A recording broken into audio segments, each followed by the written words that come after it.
Over the weekend, Trump slapped tariffs on 8 NATO ally countries to force Denmark to sell him Greenland. Carney calls it an escalation. The best part, most of those countries are going to meet in Davos, Switzerland for the WEF annual conference tomorrow. Now, that should be interesting. My name is Nico Hagen, and I'm too conservative for the conservatives. My co-host, Rob Ambrose, not woke enough for the liberals. We are the political orphans. As you can see, my co-host is not here. He is late, as always. He's a liberal. What can you do? But that doesn't mean we're not going to get things started right now. So let's get into the meat of the subject, and let's talk about the biggest story that happened over the weekend, what Trump said about 8 NATO countries. So I don't know if you guys have seen this, but he's talking about putting 10% tariffs, possibly going up to 25 if somehow they interfere with him buying Greenland. Did you expect this? Because this is a very, very interesting situation. But here is the post that Donald Trump did posted on Truth Social, because obviously he's always posting on his own platform. But let's read through it, because it's definitely something that's going to make things interesting in Davos tomorrow. Trump said, "We have subsidized Denmark and all of the countries of the European Union and others for many years by not charging them tariffs or any form of remuneration. Now, after centuries, it is time for Denmark to give back. World peace is at stake. China and Russia wants Greenland, and there's not a thing that Denmark can do about it. They currently have 2 dog sleds as protection, one added recently. Only the United States of America under President Donald J. Trump can play this game, and very successfully. Nobody will touch this sacred piece of land, especially since the national security of the United States and the world at large is at stake. On top of everything else, Denmark, Norway, Sweden, France, Germany, the United Kingdom, the Netherlands, and Finland have journeyed to Greenland for purposes unknown. This is a very dangerous situation for the safety, security, and survival of our planet. These countries who are playing this very dangerous game have put a level of risk in play that is not tenable or sustainable.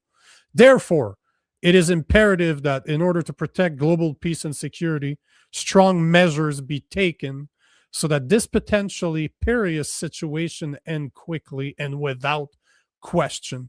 Starting on February 1st, 2026, all of these above mentioned countries, Denmark, Norway, Sweden, France, Germany, the United Kingdom, the Netherlands, and Finland, will be charged a 10% tariff on any and all goods sent to the United States of America. On June 1st, 2026, the tariff will be increased to 25%. This tariff will be due and payable until such time as a deal is reached for the complete and total purchase of Greenland. The United States have been trying to do this transaction for over 150 years. Many presidents have tried, and for good reasons, but Denmark has always refused. Now, because of the Golden Dome and modern-day weapons system, both offensive and defensive, the need to acquire is especially important. Hundreds of billions of dollars are currently being spent on security programs having to do with the dome, including for the possible protection of Canada. And this very brilliant but highly complex system can only work at its maximum potential and efficiency because of angles, meets, and bounds. If this land is included in it, the United States of America is immediately open to negotiation with Denmark and or any of these countries to have put so much at risk despite all that we have done for them, including maximum protection over many decades. Thank you for your attention to this matter." That is a very interesting turn of affairs, especially, like I said, especially that tomorrow they're all going to meet at the WEF annual conference in Davos, Switzerland. Now, as you saw, Donald Trump is talking once again about Russia and China. He's indicating how he wants Greenland for world peace. Rob and I have spoken about this on the show many times before, but he is definitely playing the game of the three biggest powers on the planet. He's finally, or should I say finally, he's definitely trying to be one of the big swinging dicks, and he wants to have his power respected. And yes, I agree, Wilf. The WEF is going to be one to watch. Yeah, I'm very, very curious to see that, because yes, most of those countries are going to be there. But where it gets interesting is what Mark Carney had to say about this, and he addressed this today earlier. I think it was when he was still. Yeah, I'm pretty sure he's still in Qatar. But here is. Let me play what Mark Carney had to say about this, because that is something that's worth explaining, because he will talk about certain sections of NATO, which you'll understand afterwards why I really wanted to talk about this. So here is Mark Carney. I believe he was still in Qatar, speaking about Trump's tariff threat on European countries over Greenland. I want to talk to you or ask you questions about the new economic coercion that Mr. Trump is directing at our next door neighbor, as well as 7 European allies and Britain. He's talking about 10% tariffs until he's allowed to buy Greenland on 8 countries, and they're going to go up to 25% in June. So my question is, how can Canada accept this? What are you going to do about it, including adding to the military presence in Greenland? And what are you going to tell Mr. Trump? What's your message to Mr. Trump about this economic coercion if you meet him in Davos? Thank you for this very precise question. It's a serious situation, and we're concerned. We're concerned about this escalation, to be absolutely clear. We always will support sovereignty and territorial integrity of countries wherever their geographic location is. The future of Greenland, decisions about the future of Greenland are for Greenland and Denmark to decide. And the security of Greenland, security is first and foremost for them, but very much falls within the responsibilities of NATO. I had conversations with the NATO Secretary General in Paris 10 days ago, within the past 2 weeks at least, about how we're going to further enhance that security umbrella. It's something that Canada is working on already and contributing to. When I say working on within the broader Arctic, the so-called western flank and northern flank of NATO. And that's the job of NATO, and that's the responsibility of NATO partners. I have spoken to our European NATO partners, a number of them, Nordic NATO partners. I've spoken to the Prime Minister of Greenland, and there's a full commitment, not surprisingly, as is appropriate, of NATO partners to the security of Greenland. That's the right way to address this security, and the right way, finish and then hand back in terms of whether it's development of critical minerals, is to develop in partnership. You didn't mention the United States once. I asked you, what are you going to say to Mr. Trump about this economic coercion? I'm going to say everything I just said. How's that? I want to talk to you or ask you. So basically, Carney called it an escalation. He said that he would say that to the U.S., but as the reporter said, he didn't say anything. There was no threat in there to. Yes, I agree. I agree completely, Wilf. Like, this was just word salad. They didn't say anything worth mentioning outside of Article 5, which I wanted to bring that up because that's something that I've learned about today, and we'll see if you guys are more aware of NATO's articles, but it's worth mentioning it. So basically, Mark Carney in his address talked about was it here or was it the next video I wanted to show? Oh no, No, that's why. Okay, that makes more sense because I didn't hear it. So he basically just called it an escalation. Um, One of the things, the reason I wanted to bring this up is, did you hear what they said?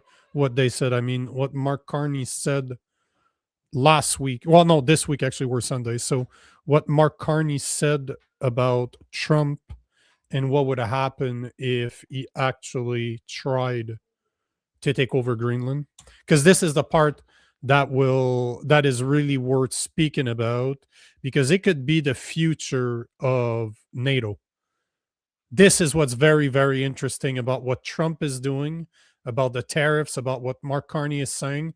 This is what's very, very interesting, because I'm not a fan of NATO. I don't think NATO has a purpose. NATO's always trying to start shit with other countries, especially Russia. But here is what Carney said about what Trump was doing. That was a couple of days ago. The video I just showed you was today, calling it the tariffs, calling the tariffs an escalation. But this is before the tariffs, and listen to what Carney said. I'd like to know what Canada is doing to protect the integrity of Greenland. And related, China fashions itself a near Arctic power, and with some claims to Arctic resources. So I wonder if you could answer that question: what we're doing to help protect Greenland's integrity, and how do you feel about China's claims, such as they are, to Arctic resources? Well, to several aspects of that. The first, with respect to Greenland, the future of Greenland is a decision for Greenland and for the Kingdom of Denmark. We are NATO partners with Denmark, and so our full partnership stands. Our obligations on Article 5, Article 2 of NATO stand, and we stand full square behind those. So, Article 5, what does that mean? What is Article 5? Because first he called it an escalation. Now he's saying that there is a portion that he would need, that basically the NATO countries would have to do something under Article 5 if the US chose to, let's call it, invade Greenland, annex Greenland, however you want to call it. But here's a portion I wasn't aware of. One of the NATO article, the number 5, as Carney referred to. So here's directly from NATO.int as an international. So Article 5, the parties agree that an armed attack against one or more of them in Europe or North America shall be considered an attack against them all, and consequently, they agree that if such an armed attack occurs, each of them, in exercise of the right of individual or collective self-defense recognized by Article 51 of the Charter of the United Nations, will assist the party or parties so attacked by taking forthwith, individually and in concert with the other parties, such as action as it deems necessary, including the use of armed forces to restore and maintain the security of the North Atlantic area, any such armed attack, and all measures taken as a result, and therefore shall immediately be reported to the Security Council. Such measures shall be terminated when the Security Council have taken the measures necessary to restore and maintain international peace and security. So basically, Article 5 dictates what NATO countries are to do if one of them are attacked. And basically attacking, let's say attacking Canada would be kind of attacking everybody in the NATO alliance.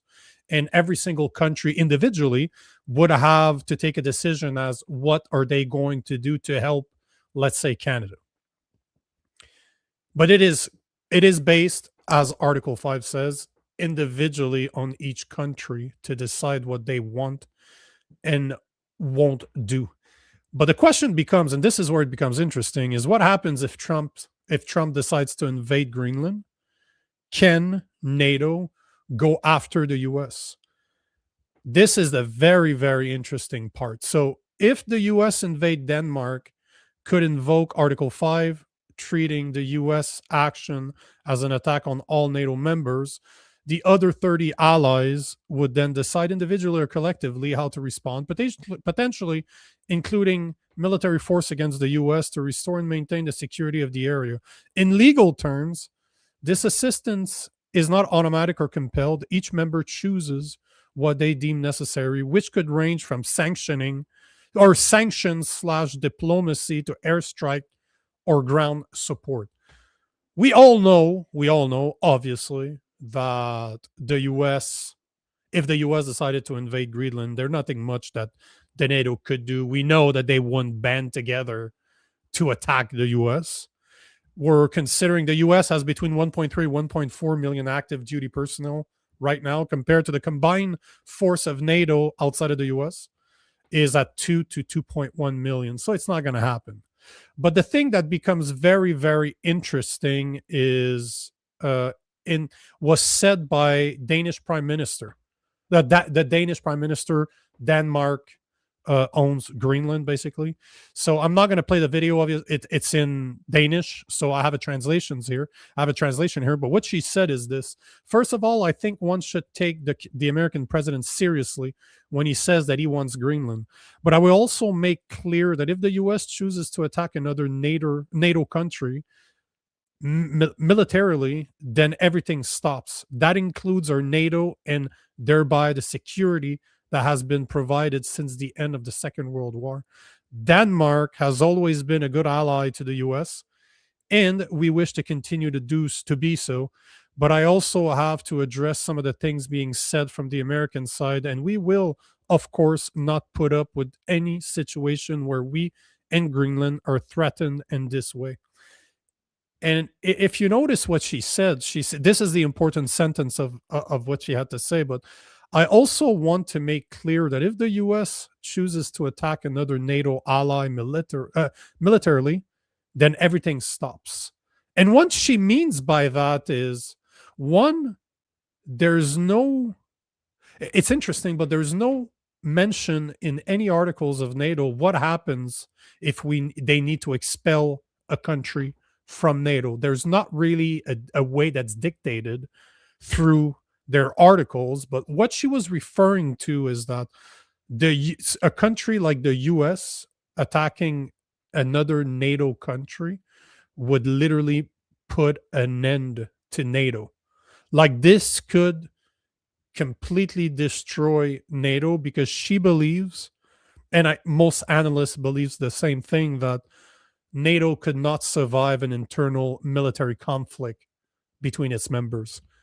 So, as we spoke about last week, we did speak about the Donroe Doctrine, how Trump could be using it to go, obviously, that's why he's going against Greenland, because he wants to use the Golden Dome in order to go after Greenland and say how important it is for the Americans to get control of Greenland.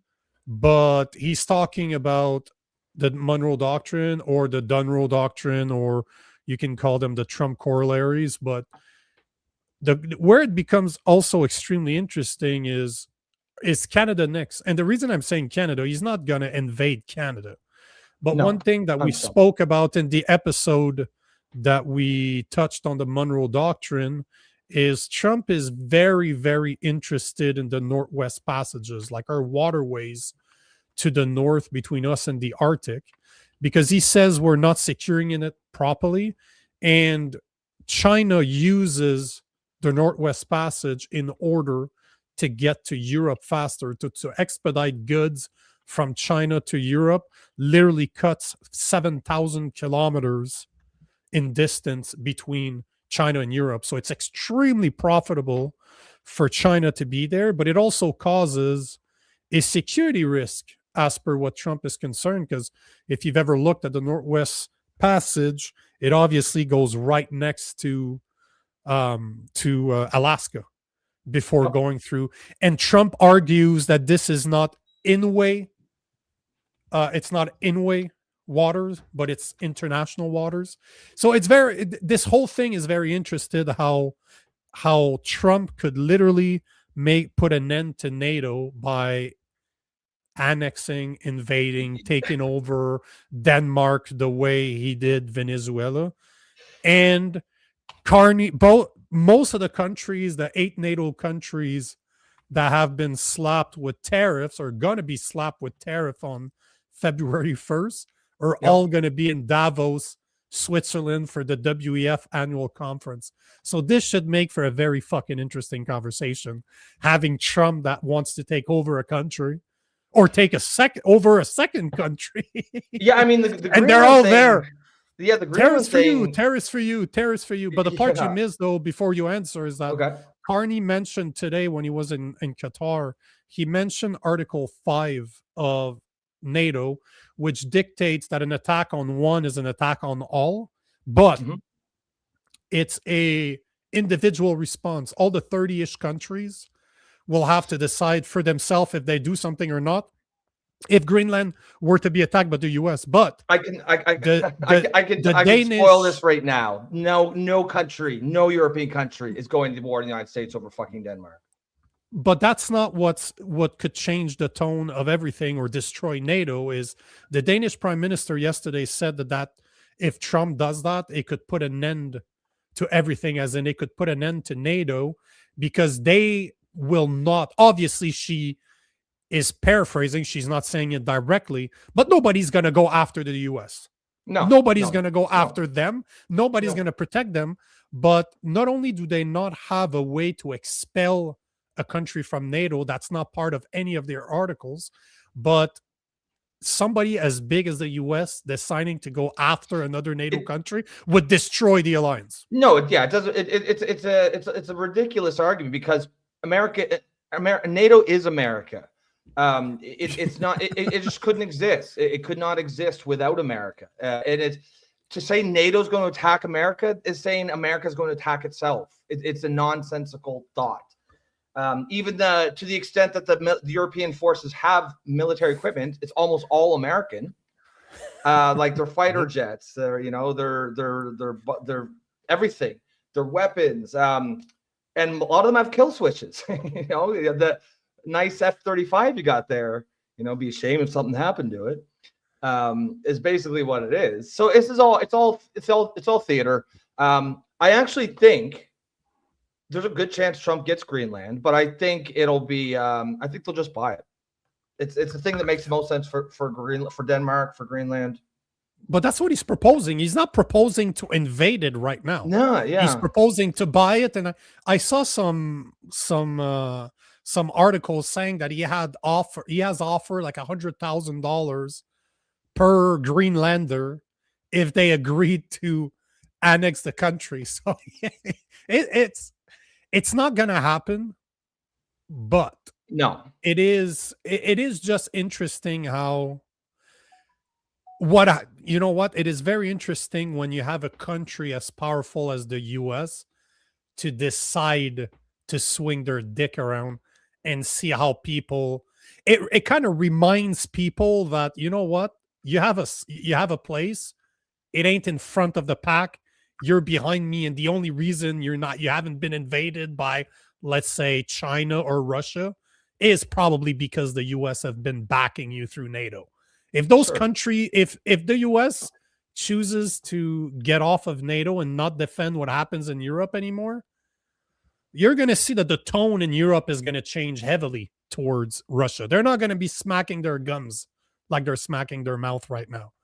But it's been a while since we've seen a president of the United States swing his power like this, because he did not do that between 2016 to 2020. Trump did not do that. No. Trump was not doing. Now he's just... I think he needed to get I think he was a bit of a deer in headlights in his first term. As Trevor says, media is overblowing the story. Yeah, of course they are, because it's got all the things. It makes Trump look crazy. If you keep saying, is Trump going to invade Greenland? Is Trump going to invade Greenland? And it's a juicy story, but it's nonsense. Trump's not going to. Yeah, people say, oh, well, he'll do what he did in Venezuela. That's completely different, though. Venezuela was aligned with America's enemies. Trump's erratic for sure, and he does ballsy moves, but he's not stupid. He's not going to invade, start a war with a European ally, and he won't need to. No, but it's just funny what happens when the big dick in the room's actually using it. He's not being polite in the corner anymore. He's just like, okay, who can I fuck next? Oh yeah, And that's what's happening. he's just Because in the corner. Venezuela, oh yeah, Venezuela. He's in the corner, well, lubing it up, just taking a look I'm around. not- Who's Yep. next? So, yep. And like I said before, I wouldn't be surprised if he goes his next moves to go after, because if he gets Greenland, he needs to get the Northwest Passage. He's gonna get it. Like that's the next thing that he's gonna do. And if nobody does nothing about NATO doesn't do anything about Greenland, I guarantee you that Mark Carney is not going to do anything about the Northwest Territory, nor does it have the power to do it. And I think that because Carney is going with China, is aligning with China so much, or like especially over the past few days, that he's going to force Trump to take it over because he doesn't want China to start being in Canada more than they already are. It's this year is going to be very, very interesting. Politically speaking, Jesus. Geopolitics like this has not happened in a very long. I would argue like end of the 80s, beginning of the 90s when Gorbachev signed the treaty with NATO and said, this is where we're not going. You guys can't go there. We can't go there. But I don't think since the Cold War, the end of the Cold War, there hasn't been anything like this, which people will be reminded of their place and where they actually stand in the hierarchy of power. Oh, for sure. Should we take a couple comments or do we? Oh, yeah, go for it because our guest is already there. He's been there for a while, actually. Good for him for being early. I always appreciate it. For 3 minutes there. Sanji Lee says Trump will take Greenland and surround Canada, and Canada will have to bend the knee. Trump doesn't need Greenland to make Canada bend the knee if he wants to. Fair point. There's no need to surround us. He can just walk into the fucking front door. I think it's just the whole discourse is it's and it is, as Trevor said, it's being beefed up by the media because it's a good story, right? It's a juicy story, but it's not going to happen. I forget who it was, but they asked about how much of NATO is American, and I looked up. It's 66% of NATO total funding. Military budget, not total funding, because total funding is like 22 or 25%. But if you're looking at the military portion of it, it's like no, I think it's like 60 I think it's switched around. Direct funding is 15, so that's like the money given to NATO, and then when you do defense spending, it's 66. Yeah, I saw anywhere between 65 to 70%, like 60 to 70. But I was talking, they are NATO. But 1.3, 1.4 active duty personnel in their military versus all the other country of NATO, they're about 2 million to 2.1. Yeah. So, and that is if every single one of them align with the US, and I guarantee you none of them are really equipped to the extent of the US either. This is the thing, right? It's one thing to say you have 1.3, 1.4 million people as part of in active duty, but you have to put in the equipment that the US, and they have bases all over the country. Over the world, sorry, not just in the US. Like they will launch a military attack. They don't need to launch it from the US. Nobody else can project power across the planet like America. And then China might be a distant second. But most, like, I know Canada does this, but even most European countries, when we go to like war with America, like in Iraq and Afghanistan, we get our troops and equipment there by the Americans. We use they pick us up. Like we just can't. And that's people think only about like numbers with the military or like what happens if the troops are there, but you don't often think about actually getting to the theater, and that's huge, right? If you can't get there, there's no war, and there's no one else in the world that can get around the world like America. Pick me up, bro. Basically, the Europeans would need to. They need to hitch a ride to Greenland on America's ships to fight America. Hey boys, can we get a ride to the war there? Yeah, we'll be cool on the way there, and then we'll turn against it once we get there. It's nonsense. It's utter nonsense. Before we get to our guests, I need to talk about our sponsors, and I need to talk about who else is coming on the show this week, at least up to now. So the main sponsor of the Political Orphans is Gabble, the world's first live video debate app on the market. You can choose to sit back and watch, or you can do like I do and debate others. They have 10 subjects, 10 topics every day. pick the side you want to be in and debate others. People vote for the winner. If there's a tie, AI actually decide who the winner is, and you can actually win. I don't know why I never talk about that, but you can actually win $50 US every day by winning the debates. If you scored the most points, you're the one that makes money. So if you're interested in so if you're deciding if you should give sperm, maybe you should join Gabble to see if you can make money first, so you don't have to give sperm. But Okay. if you're interested, look in the description below. We have our affiliate link there. Tomorrow at 7:30, we are joined by John Carpe from the Constitutional Freedom, Jesus, I'm drawing a blank. Constitutional Freedom. What? Constitutional Center JCCF, Justice Center for Justice. Constitutional Freedom. Wow.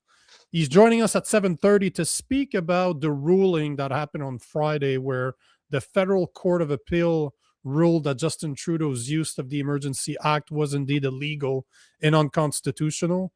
Then on Tuesday, we will be joined by Jason Levine to speak about the tour that he currently is on with Bruce Pardy and Nadine Wellwood. They're going all over Alberta to speak about sovereignty, and he will give us an update on the Alberta sovereignty movement, because I don't know if you saw the videos of the people out there, but the lines are just freaking massive to go sign for the referendum. Yeah, I have seen them. And tonight I'm just gonna get Freek, you're good to go, like thumbs up, you're ready to go. Give me a thumbs up. Awesome. So I don't know if before you bring him on, Nico, I just want to do a quick spiel, guys. If you're just tuning in, please remember to like and share the stream. Looks like we've got pretty healthy numbers right now, so everything helps get us into the algorithm. So maybe remember to do that. If you definitely want to support the show, you can do that by becoming a member through YouTube for the low price of $2.99 per month, or buy us a coffee in the upper right hand, or just keep sticking around, keep throwing comments out. That's another way to support us. And back to you. That's back to you. I'm just going to take this one before I go. Trevor is saying that ruling is meaningless. There's no laws in place to hold them accountable. I posted about this. I got a post on Instagram that's going viral about this. And this is one of the main reasons I want to talk to John, because I want to hear, okay, great, but so what? What comes next? That's the whole point of having John on the show tomorrow, is to discuss what comes next. And are they indeed, like I believe, they have immunity from the crown? They cannot be liable criminally. But for now, we will be speaking to, and I apologize, man, I should have asked you first, because your first name is Freek. As a Frenchie, that means freak. Freek That's Schep. Awesome. Kind of a badass Freek name, to be Schep. honest. I absolutely love it. So tonight we are joined by the founder of Stand United Canada, Freek Schep. What is going on, sir? What's up, man? How's it going? Yeah, that's so funny that you say that, because most people, the first time they see my name, they say Freek, and Freek. at this point I get used to it, but it's pronounced Freek. I always say Drake Freek or Rake Freek. Oh. Nah, it's Freek around here. It's like we got a commenter. Sorry. Sorry. We got a commenter around here whose name's Rusty Weiner, and we're like, Oh, Like right here. Yeah, that's Yeah. Rusty No, Weiner around. it's around Wiener. these It's parts. Rusty Yeah. Wiener. Yeah, Sorry, get out of here bro. with a Weiner. But Yeah, that's you got a that's what Dutch names do to you. Yeah, exactly. Oh, there you go. So let me ask you this. So you are organizing a Canada-wide protest on January 31st. Yeah, tell us more. Great thing. You approached me a few months ago to share it. I did.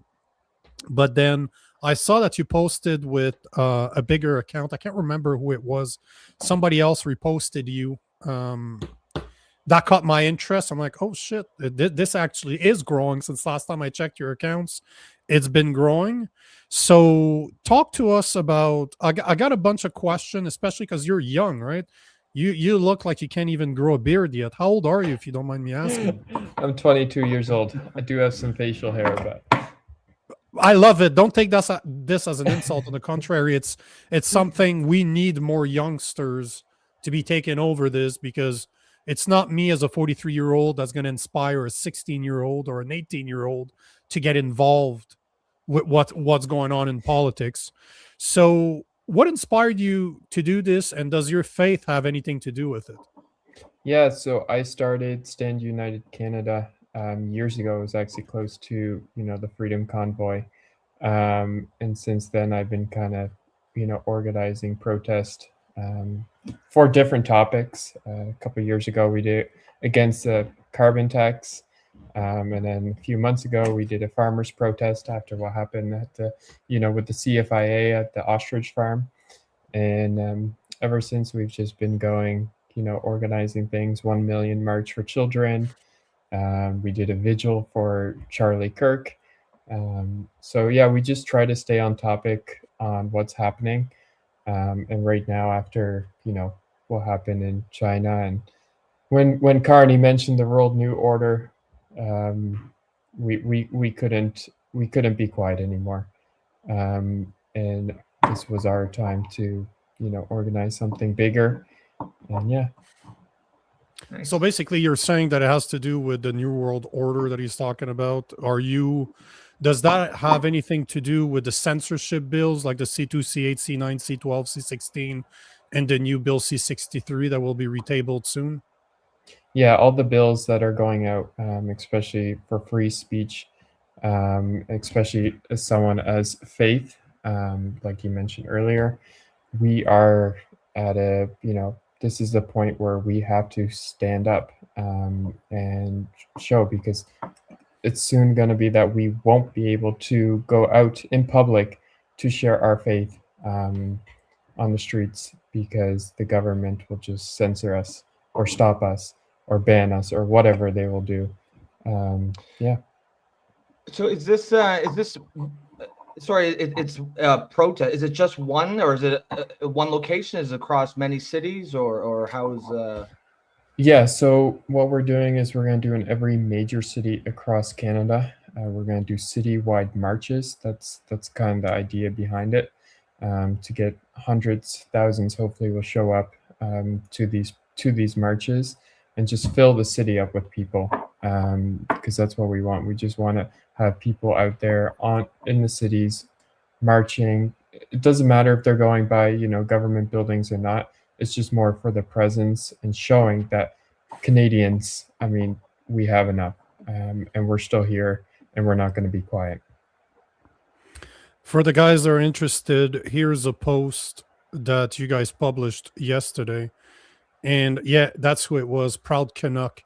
That's who I approached. I saw the post that you were tagged in. I approached him. I'm like, hey, bro, you got to give me the contact of this young man. I want to have him on the show. So for you guys that are interested, this is what we're talking about. Nationwide protests against Mark Carney and the Liberal Party of Canada. Every major city across Canada. Carney must go. More details coming soon. That was shared yesterday, and you already have like 13,000 likes on it, which is great considering the size of your account. That is massive. So good for you. Obviously, it is something that is needed today, especially. And the reason I wanted to talk to you is because your youth has something to play with it. Because if you look, I was just looking at the data earlier, and I'm just going to share it on screen for the viewers so that you get an idea of what I'm talking about. But there's a new poll by Abacus Data that just came out that is indicating that here is the federal vote intention per party. Obviously, we're going to stick around the blue and the red, which is the conservative versus the liberals. If you look for the 18th to 29th, Abacus Data is saying that 50% would vote conservative, 27% would vote liberal, 30 to 44, that's my age group, 41 would vote conservative, 35 liberal, so it's a lot closer. Now, if you go to the 45 to 59, you're looking at 43% conservative, 39% liberal. But where the massive difference is 60 and over. So the 60 and over, you're looking at 32% of intent are conservative compared to the 52% of intentions would be towards the liberals. So if you can see, it's almost a complete reversal of the 18 to 29 and the 60 and over. But where it gets really interesting is if you look at the data, because this is the what Abacus Data said, and that was released on the 14th, so 4 days ago. But if you look at the the outpolls from the last federal election, it's great that the youth are more conservative than ever. But if you look at the numbers, only 44% of Canadian youth showed up to vote, compared to the 76% that came out to vote for the 60 and above. So we'll call them boomers for the sake of argument. So is this what this protest is about? You want to inspire the youth to get involved because they're not turning out to vote the way other age groups are? Yeah, I think for people my age in this generation, these kind of protests, going out there, these kind of rallies, is a way to inspire. And me, I started different accounts actually called Freek Schep, and I'm going out there and doing street interviews and asking hard questions, and I'm trying to expose to the youth, to my generation, how the liberals react to questions I ask. And that makes them to start thinking, okay, should I be actually trusting this or following this or liking the way they do things? So I kind of mix the rallies and the protest with, what I'm doing on the side. And so far that's been working pretty well. I'm growing actually a number of my generation, a group of them, to go to these protests. So yes, speaking of generations, what's the average demographics that you're expecting for this protest? Yeah, so normally in the past, it's mainly been a mix of, ages. It's been probably, I would say, from 18 till 60. But mainly it was probably 85%, 30 to 60. Yeah, I would say more boomers than anything. Yeah. Yeah, no, it is true. Like, we have a comment first. Rusty, sorry for your ears, Freak, but Rusty, fuck off. Yes, I almost said federal erection.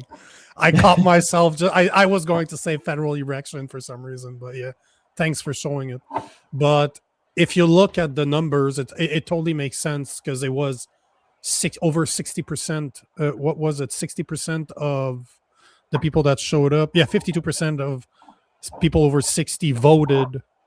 Sorry, no, that wasn't it. Hold on, that's not the right post. This is the post I'm talking about. It was 76% of boomers voted. So it makes sense, even though it's 50% voted for liberals, only 30% voted conservative, that they're the main people that show up. But I'm hoping that a guy your age will inspire youngsters to show up, because that's why I was happy to see you do it and growing, so people are paying attention. But what differentiates you from, let's say, a Joe Anajar, the founder of Canada First movement, that just recently, I think it was on the 10th, it was last week, he organized a Canada First protest in Toronto.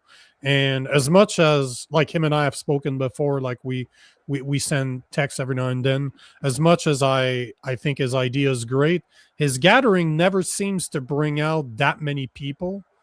What do you think is different about you? And do you think you'll be able to get the type of numbers that we just saw in Toronto over the weekend? Like, there's reports out there that I have problems believing. I don't think there were that many people, because I've been in protests of 100,000 people, and they seemed a lot bigger than what I've seen. But there were tens of thousands of people showing up in Toronto in support of the protest in Iran. Do you think you'll be able to duplicate that right here? Because up to now, I have not seen, outside of Freedom Convoy or what happened during COVID, any other protest that was as big as what we saw for Iran over the weekend. Yeah, I totally respect what Joe's doing in Toronto. He's doing his own thing there, and he's so focused only on Toronto, growing his community. He's doing monthly, rallies there. But the problem is everything is so expensive now. People are not going to drive very far to go to a protest or a rally. People are not going to drive from British Columbia, let's say, to Ottawa anymore. That's just not going to happen.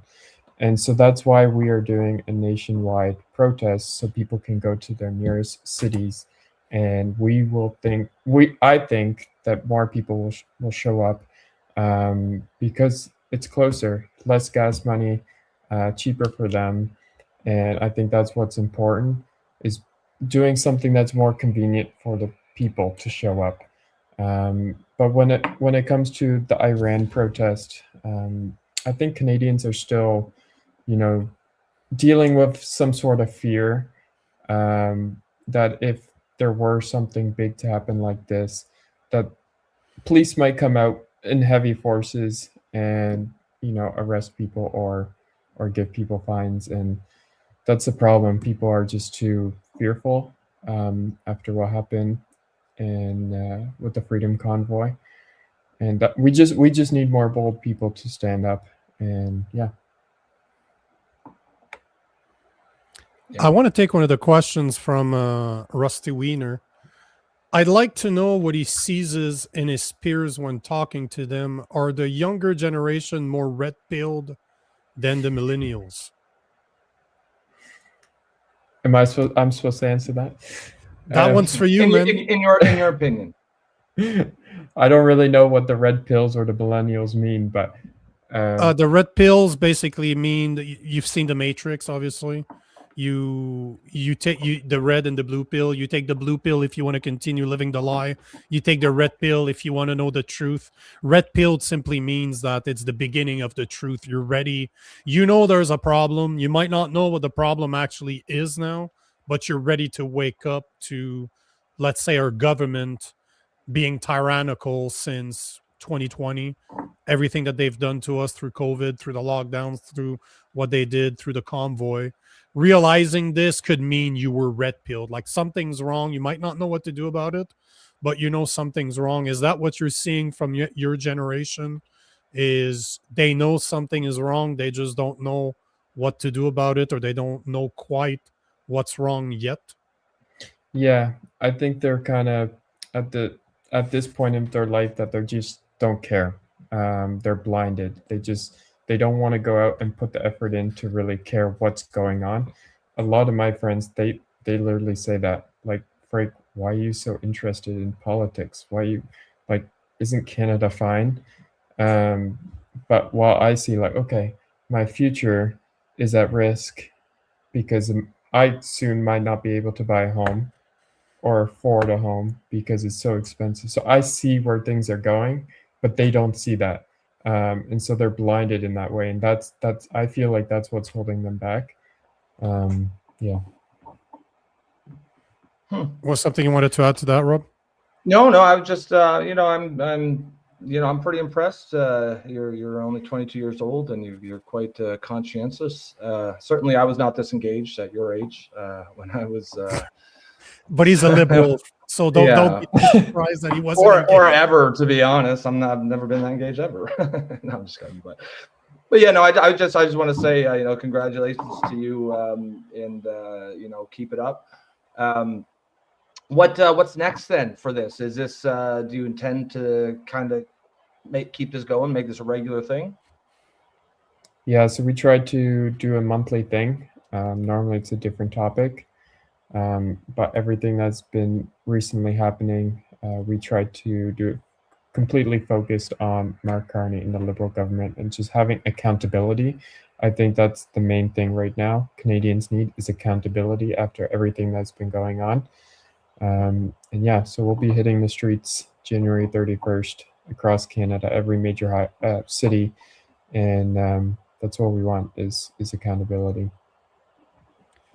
What's the results you'd like to reach? Like, what would make January 31st a success in your eyes? Yeah, really having the presence of the people there. When the people show up, the media shows up and it's far out there, right? When the media shows, if it's the right media, they really can't hide hundreds and thousands of people. They just can't do that.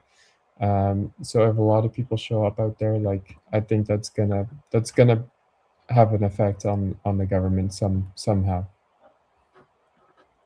One of the things that I see as a problem in Canada, at least because we had Chris Barber on the show a few weeks back, and one of the question I asked him is if he would be involved in another ish freedom convoy for the censorship bills that the liberals are trying to pass, the C2, C8, C9, C12, C16, C63. And I'm paraphrasing obviously right now, but his answer was pretty much, I served my time, because he's still under house arrest right now. He's still paying the price for 2022, and he wants others to take over. But what he was also saying is he's more focused now on Saskatchewan becoming independent.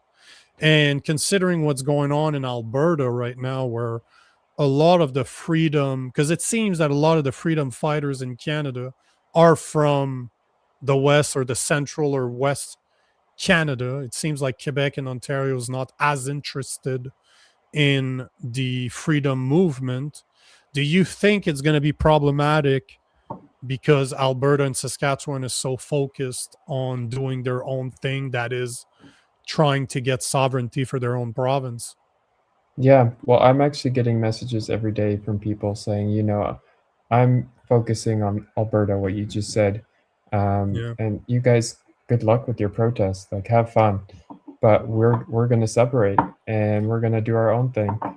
And that's the thing, right? They're not focused on the rest of Canada, or they're still part of Canada right now. They're still dealing with the same issues. But they still don't, they want to lay their focus on there because they think it's going to happen soon. So,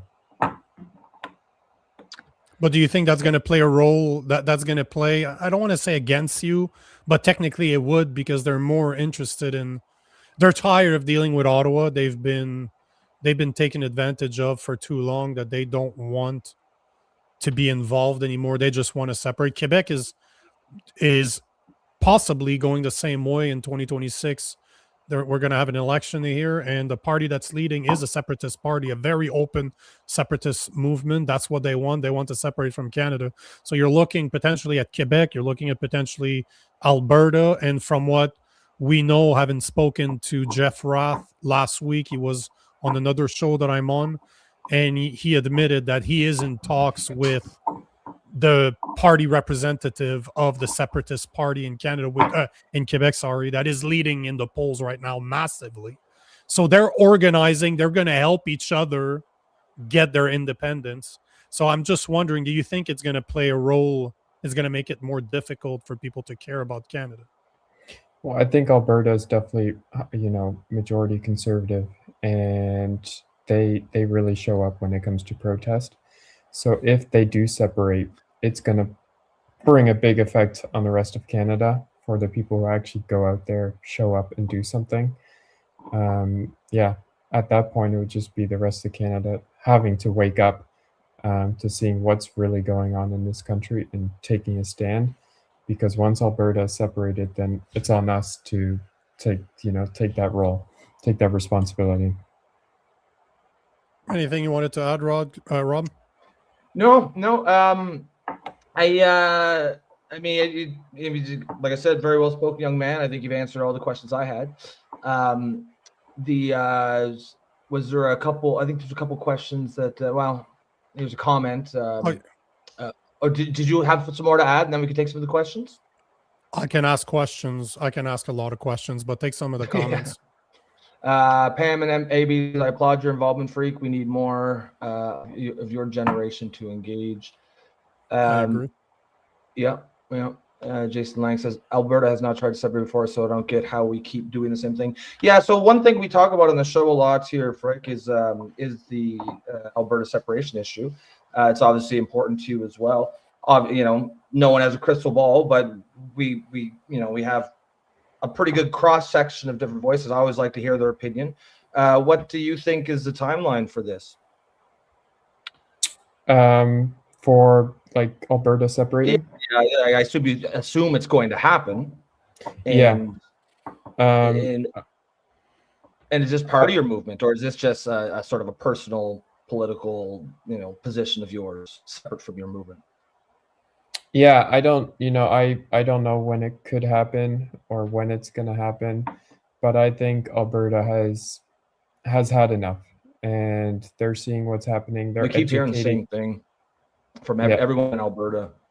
Yeah, and they're educating, their friends, their family, their neighbors, and people are saying the same thing and the same message. And so once that, keeps rolling, keeps happening, at some point it's just, it's just going to happen. It just has to happen. Yeah, absolutely. Do you think, I have a last question for you. Do you think it's going to, do you think that Canada is going to have to get worse before it gets better?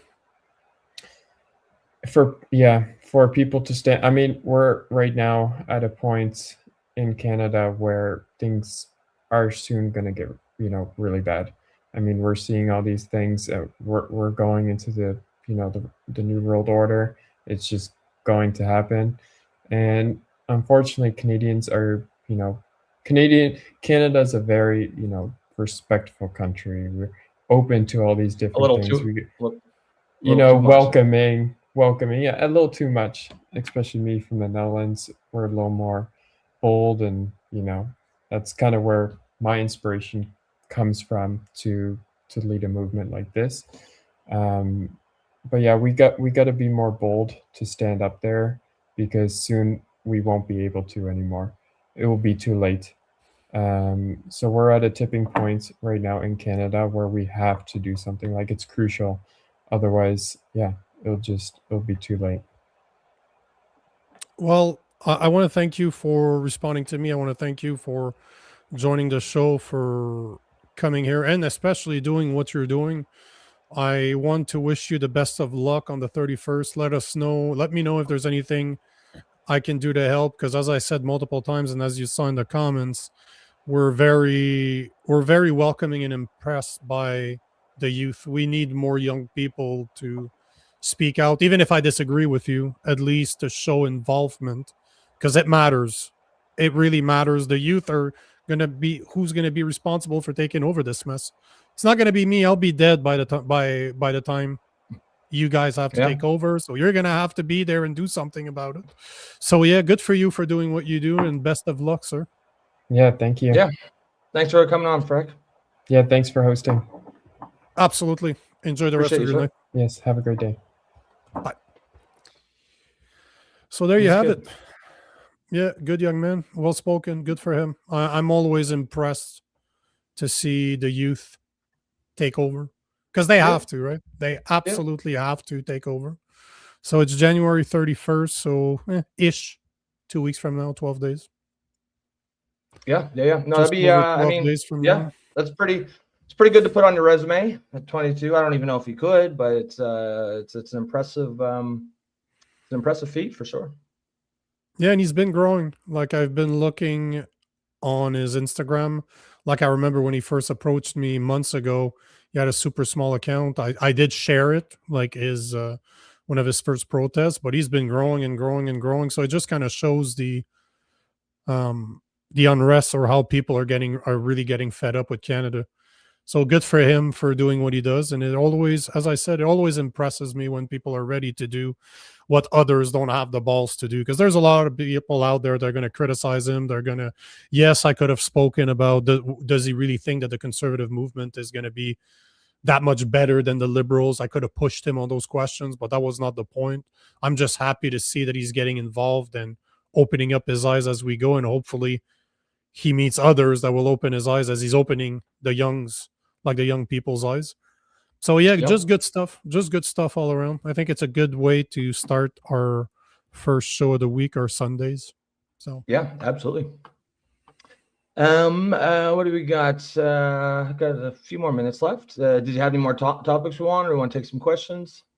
Well, you can take some comments if some of the comments you want. There's a bunch of stuff that we could talk about, but not enough time to actually talk about it. So yeah. All right, let me just scroll up. And most of it's just support for Freek. What did Rusty Wiener say? He says, "I feel bad, Rob." Yeah, Rob should pronounce it correctly. I kind of feel sorry for him. Yeah. You sure you don't have an agenda here, Rusty? I feel like Rusty on the pronounce names correctly agenda. Nah, bro. We see what you're doing. Your name is always sorry, bro. Your name's Yeah. always gonna be Yeah, Rusty. we'll pronounce Wiener. Freck's name correctly, but that ain't gonna help you. That ain't I gonna like help Freak you. better. I thought that was a Yeah, great yeah, name. yeah. Freak. Yeah, Yeah, but what was there's it? some Freak, names that don't translate. There's some names no. that don't translate well in English. What did he say? It's pronounced like Freck? Freck, yeah. Yeah. So Shrek like with an F. Shrek. Yeah, Shrek Yeah. with an F. Yeah, Freck. Yeah, okay. I like Freak better. Freak so much better. Yeah, I do too. It sounds badass.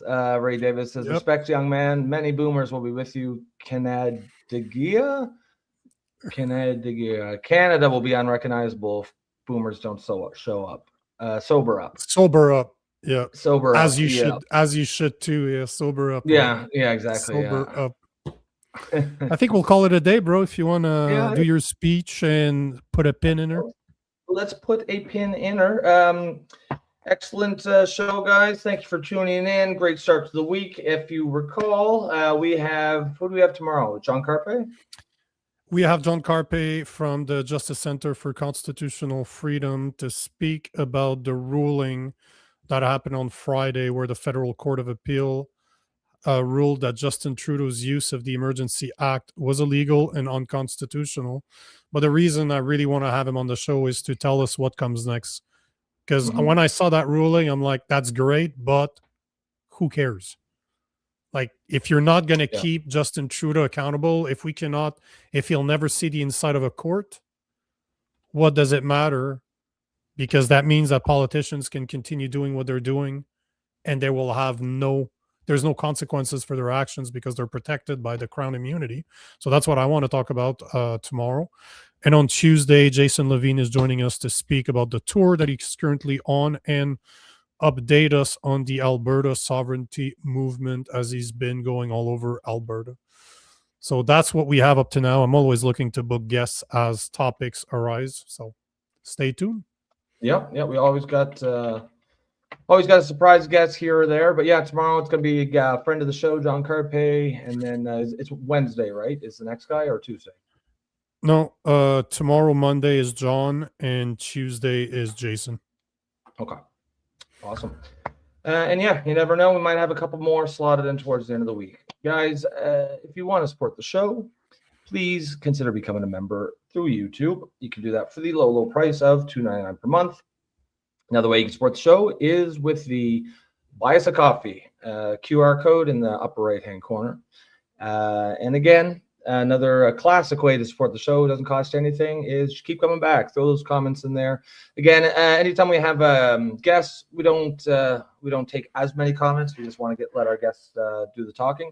But normally this show is heavily based on audience participation, audience engagement. So you get those comments in there. Agree with us, disagree with us, critique us, call Nico gay. Do whatever you want, as long as you're throwing comments out there. And then he'll be like, I'm not gay, I'm French. And of course, we all were like, yeah, fair point. So basically, you're trying to play the Rusty Wiener game by putting it. Yeah, exactly. Yeah, they all know who the gay ones between. Yeah, exactly. Good try though, Rusty. Yeah. Good try. Yeah, trying to deflect blame. Good try. Other than that, folks, I think that's it. We're gonna catch you tomorrow, 8 p.m. Eastern. 7 p.m. 7 p.m. Eastern. That's right. The new timeline. Enjoy the rest of the night, and we'll catch you tomorrow. Peace. Peace.